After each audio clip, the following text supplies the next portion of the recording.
재영은 인상보다 까칠하고 냉정한 속내가 깊은 편이었지만 자신의 실수와 잘못을 기꺼이 인정하고 반성하는 사람에게는 관대함을 보이는 편이었다. 재영의 마음은 점점 더 편해지고 있었다. 이런 자리, 이 사람 앞에서 이런 기분이 들 거라고는 생각도 못했는데 그게 되고 있어서 재영은 어리둥절하기도 했다. 이제 그렇게 나쁘지 않죠? 지연이 반짝이며 찰랑거리는 머리를 살짝 흔들며 재영을 주시했다. 아, 네, 뭐. 카페에서 커피를 두고 마주 앉을 사람으로 재영이 지연을 생각했던 적은 단 한 번도 없었다. 그런데 그 상상도 못했던 일이 일어나게 된 건 다 재영의 친구 석현 때문이었다. 재영의 전처 수영을 소개한 것이 석현이었고 또다시 누군가와 엮어주려는 것도 석현이었다.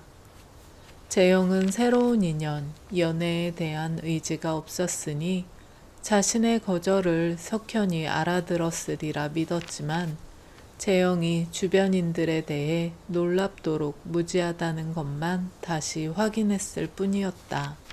석현이 오랜만에 얼굴이나 보자고 집요하게 전화를 걸어왔을 때 재영은 몹시 찜찜했다. 석현을 만난 지도 오래되었으니 한번 보는 게 이상하진 않았지만 석현은 유독 막무가내였고 포기를 몰랐다. 그래, 보자 봐. 이제 그만 좀 졸라라 새끼야. 마침내 재영의 허락이 떨어지자 석현은 기다렸다는 듯이 만날 날짜와 장소를 정해서 후딱 보내왔다. 재영의 집에서 멀진 않았지만 차로 10여 분은 이동해야 했던 약속 장소에 도착했을 때 재영은 눈이 휘둥그레졌다. 남자끼리 만나는데 술집도 아니고 그냥 어디에나 있는 프랜차이즈 카페도 아닌 남녀가 데이트나 소개팅을 할 때 찾을 것 같은 분위기의 카페라니? 재영은 미리 약속 장소를 검색해 보지도 않고 온 걸 후회했지만 여기까지 와서 뭘 어쩌랴. 그는 석현이 자식 얼굴을 보면 욕이라도 퍼부어줘야지 하는 결심을 품고 카페 안으로 들어섰다. 도통 알아보기 힘든 필기체로 만든 카페의 간판을 봤을 때도 밖에서 슬쩍 들여다본 카페 안의 인테리어도 그랬지만 막상 들어와 보니 훨씬 더 이질감이 크게 느껴졌다.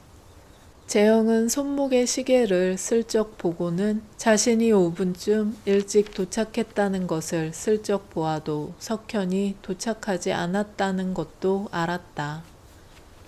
누가 뭐라 한 것도 아닌데 괜히 기가 죽어서 비어있는 창가 자리도 아니고 안쪽 자리를 찾아든 재영은 널찍한 카페를 불안한 눈빛으로 훑었다. 마흔이 넘으니 급격히 남성 호르몬이 하강 국면에 접어든 것은 아니냐며 석현을 비난할 마음을 먹자 분노로 인한 생기가 도는 것 같았다. 하지만 카페 안의 남자라고는 재영 자신과 카운터에 선 직원밖에 없는 걸 확인하자 생기고 뭐고 그저 여기서 도망치고만 싶었다. 재영은 여기서 지각까지 해봐라 가만두지 않겠다는 의지로 카페 문에 눈을 고정했는데 약속 시간을 1분 남기고 카페 문이 열렸다. 카페로 들어온 사람은 재영이 엉덩이를 들썩거릴 만큼 애타게 기다린 석현은 아니었다. 하지만 분명 재영이 아는 얼굴이었다. 재영이 하는 사이에 그 사람은 재영을 발견하고는 기운차게 걸어서 재영의 앞에 섰다. 안녕하세요, 재영씨. 빨리 오셨네요. 지연은 깊은 인상을 주는 사람이라는 걸 재영이 부인할 수는 없었다. 첫 만남에서 재영이 지연에게 갖게 된 거부감과는 별개의 문제였다. 동그란 눈매와 또렷한 눈동자는 여전했지만 차림새가 주는 분위기는 좀 달라졌다. 지연이 재영의 병원을 찾아왔을 때만 해도 무채색의 깔끔한 차림이었는데 여전히 단정하긴 해도 아이보리 컬러의 원피스를 입은 모습은 좀 더 부드러운 인상을 주었다. 거기에 옅었던 입술색이 좀 더 붉은 핑크로 또렷해지자 재영은 지연을 다른 사람으로 느끼고 있다는 사실 자체를 알아차리지 못했다. 여기 왜? 재영이 크게 당황하는 사이 지연이 그의 앞에 스스럼 없이 자리를 잡았다. 제가 부탁했어요. 재영 씨 만나서 얘기할 기회를 좀 가졌으면 좋겠다고요. 네? 누구한테? 아, 장석현한테요? 석현이를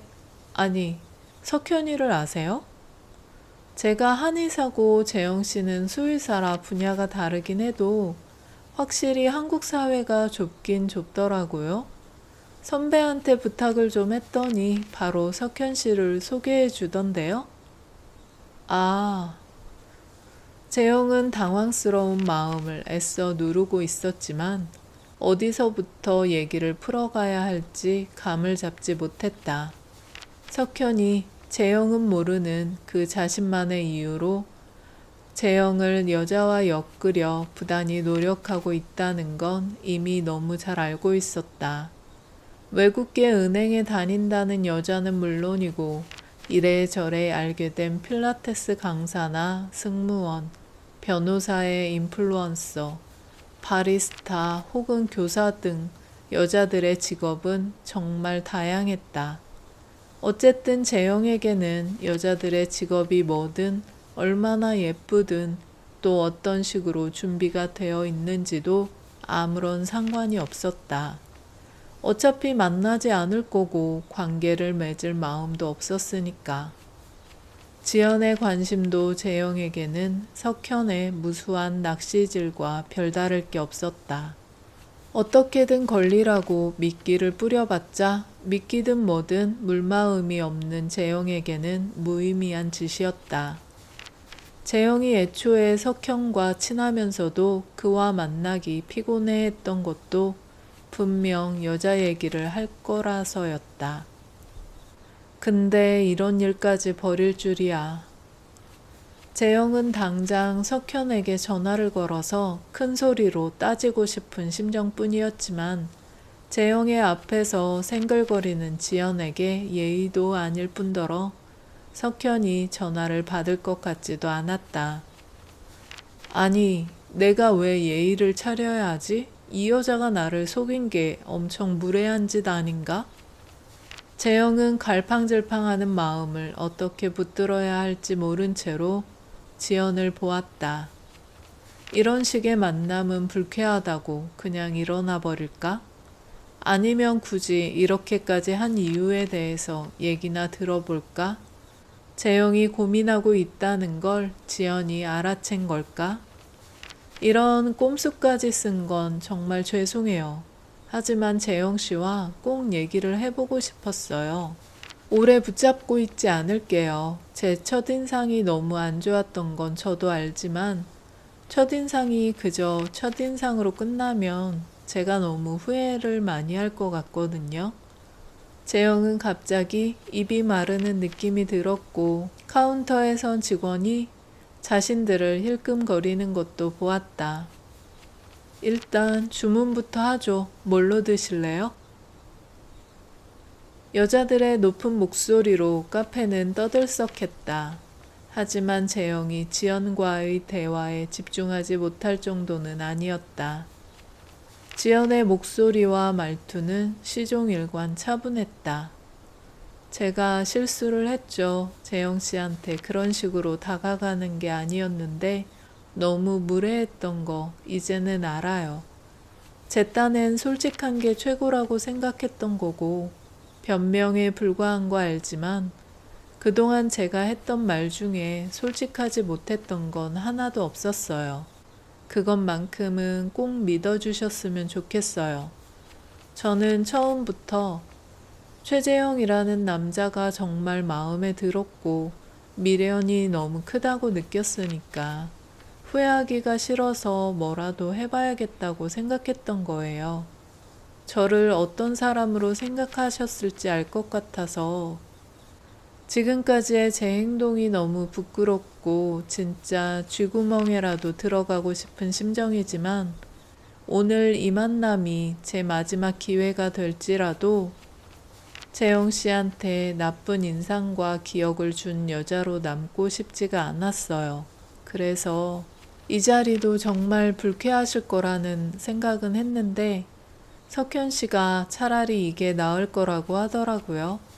재영 씨한테는 차라리 무조건 자기 잘못을 솔직하게 인정하는 게 좋다고요.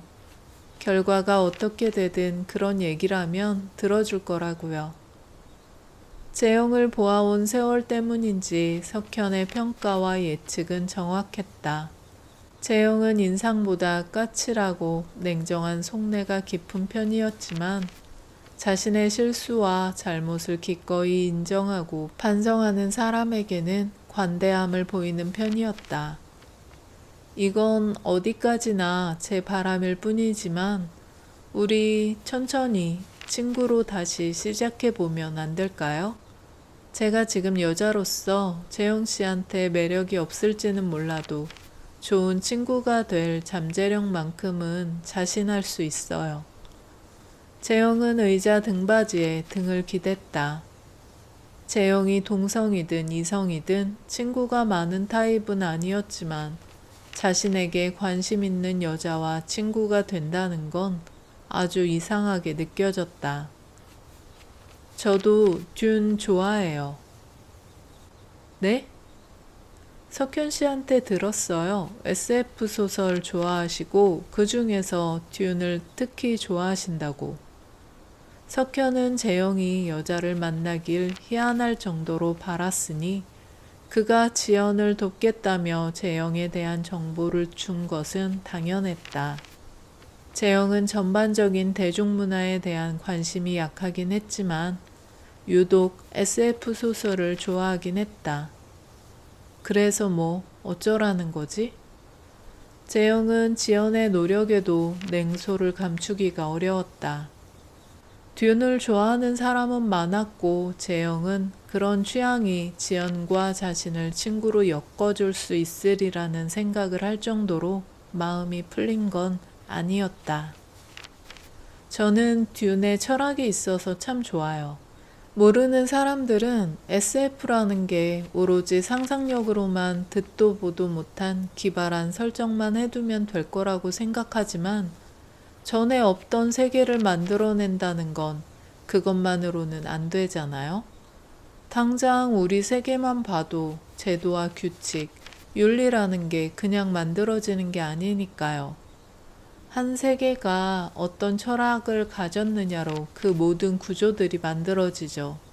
자유, 평등, 존중 같은 게 바로 철학인데 이런 식의 기본 토대가 되는 철학이 없다면 그 위에 제대로 된 구조를 세우기가 어려워지잖아요. 근데 듄은 정말 납득 가능한 철학과 그 철학으로 만든 세상이 있어요. 이상하고 기발한데 충분히 그럴 법하다고 느껴지는 세상을 만드는 게 저는 SF인 것 같아요. 재영은 티를 내지 않기 위해 안간힘을 썼지만 지연의 말에서 아주 즐거운 충격을 받았다. 요즘 TV나 영화, 책 등을 좀채 읽을 시간이 없었기에 지연이 끄집어낸 화제는 재영을 좀 더 자극했다. 재영과 지연은 이후 관심사에 대해서 좀 더 의견을 주고받았다. 의심과 냉소를 버리기가 어려웠던 재영이었지만 지연과 대화를 나눌수록 더 유쾌해지고 있다는 것까지 모른 척할 수는 없었다. 저 이제 그렇게 나쁘지 않죠? 지연의 말을 바로 인정하기가 쑥스러워서 재영은 대답을 얼버무리며 슬쩍 웃었다. 요 며칠 사이 윤정 때문에 기대와 낙담을 반복하다 보니 축 늘어진 재영의 마음에 생기가 도는 것도 같았다. 윤정이잖아. 불현듯 카페 안에 날카롭게 울리는 목소리와 이름을 듣고 재영의 눈이 번쩍 뜨였다. 그 짧은 순간에 재영은 자신 앞에 앉아있는 사람이 있다는 것조차 잊었다. 편하게 들어주셔서 정말 감사합니다. 구독, 좋아요는 저에게 큰 응원이 됩니다.